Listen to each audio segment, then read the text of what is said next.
Perkenalkan, nama saya Astina Alimuddin. Di sini saya sebagai pemateri pertama yang akan menjelaskan tentang pengertian analisis vegetasi dan tujuan dari analisis vegetasi. Nah, perlu kita ketahui terlebih dahulu apa pengertian dari vegetasi. Di sini vegetasi merupakan kumpulan tumbuhan dari berbagai jenis tumbuhan, misal tumbuhan A, B, C, D yang menempati suatu ekosistem. Nah, dilakukannya analisis vegetasi ini untuk mengetahui struktur dan komposisi vegetasi suatu komunitas dengan tujuan untuk memberikan informasi pada empat poin. Pertama, keanekaragaman spesies, organisasi masyarakat, pembagian sumber daya alam, dan tingkat pergantian spesies dalam suatu hutan atau dalam suatu ekosistem hutan. Assalamualaikum warahmatullahi wabarakatuh. Perkenalkan, nama saya Nurjannah dari kelompok 7. Di sini saya akan melanjutkan materi dari kelompok saya, yaitu metode analisis vegetasi. Secara garis besar, metode analisis vegetasi dapat dikelompokkan dua prinsipil, yaitu metode deskriptif dan metode non-deskriptif. Metode deskriptif yaitu metode yang biasanya dilakukan untuk memahami jumlah materi organik yang terkandung atau dapat dihasilkan dari suatu vegetasi. Yang kedua yaitu metode non-deskriptif. Metode ini dapat dilakukan dengan cara pendekatan yang berdasarkan penilaian vegetasi, tidak didasarkan pada taksonominya, sehingga dikenal dengan pendekatan non-floristika. Pendekatan lainnya adalah didasarkan pada penilaian vegetasi secara taksonomi atau pendekatan floristika. Sekian dari saya. Assalamualaikum warahmatullahi wabarakatuh. Assalamualaikum warahmatullahi wabarakatuh. Nama saya Hilmia dari kelompok 7.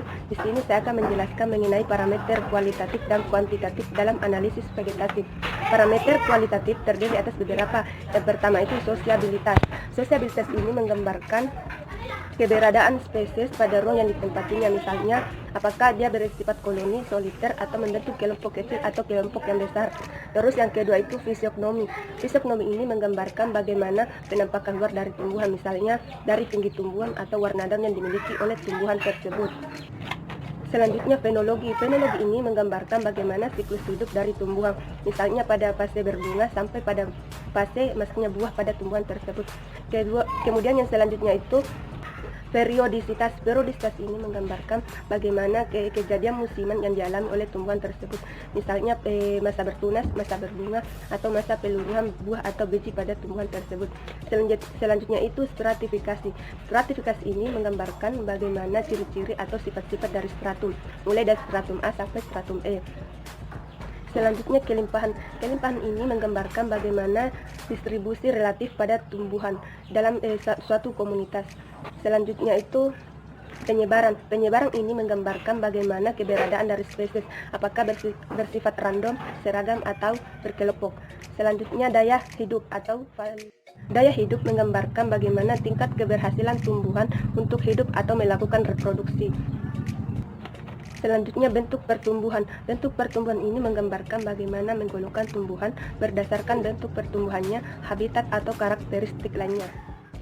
Selanjutnya parameter kuantitatif yang terdiri atas densitas. Densitas ini merupakan proporsi jumlah antara individu dari organisme per jumlah seluruh petak contoh. Selanjutnya frekuensi. Frekuensi ini menunjukkan proporsi antara jumlah sampel dari spesies tertentu per jumlah dari seluruh sampel. Selanjutnya luas penutupan. Luas penutupan ini merupakan jumlah dari luas yang ditutupi oleh spesies tumbuhan per jumlah total dari habitat. Selanjutnya INP atau indeks nilai penting, yaitu menggambarkan bagaimana tingkat dominansi spesies dari vegetasi. Selanjutnya perbandingan nilai penting. Perbandingan nilai penting ini identik dengan INP atau indeks nilai penting. Selanjutnya indeks dominansi. Indeks dominansi ini menyatakan bagaimana tingkat dominansi dari suatu spesies dalam suatu komunitas, apakah hanya terdiri dari satu spesies atau hanya beberapa spesies. Selanjutnya indeks keanekaragaman. yaitu indeks yang menyatakan bagaimana tingkat keanekaragaman dalam suatu komunitas.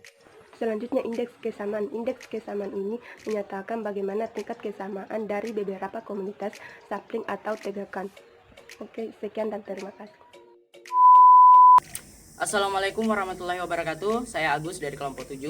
Di sini saya akan melanjutkan materi dari pembahasan teman saya, yakni di sini saya akan membahas mengenai kegunaan dan fungsi analisis vegetasi. Jadi pada dasarnya penggunaan analisis vegetasi ini hanya untuk mendapatkan nilai kuantitatif dari pola penyebaran tertentu atau bentuk frekuensi dan bentuk-bentuk pola yang memiliki nilai-nilai dominan tertentu, yakni nilai-nilai yang dapat menunjang pembangunan daripada vegetasi tersebut. Nah, karena vegetasi ini adalah sebuah komponen lingkungan, maka dia dalam fungsinya ataupun kegunaannya itu bisa dilihat dari nilai-nilai yang ada pada vegetasi tersebut. Nah, dalam buku Iputu Gede Ardana ini di sini dijelaskan ada dua unsur nilai terbesar pada vegetasi. Jadi yang pertama adalah nilai ekonomi vegetasi. Jadi nilai ekonomi vegetasi ini dia tergantung kepada tergantung pada besarnya hasil panen yang dihasilkan oleh si pemanen. Jadi misalnya besarnya umbi-umbian yang dihasilkan atau padi yang dihasilkan atau sagu yang dihasilkan ataupun bunga. Jadi besarnya hasil panen yang bermanfaat bagi si pemanen. Dan juga kalau misalnya tumbuhan obat-obatan itu diukur nilai ekonominya itu diukur dari seberapa besar manfaatnya bagi tubuhnya, seperti itu.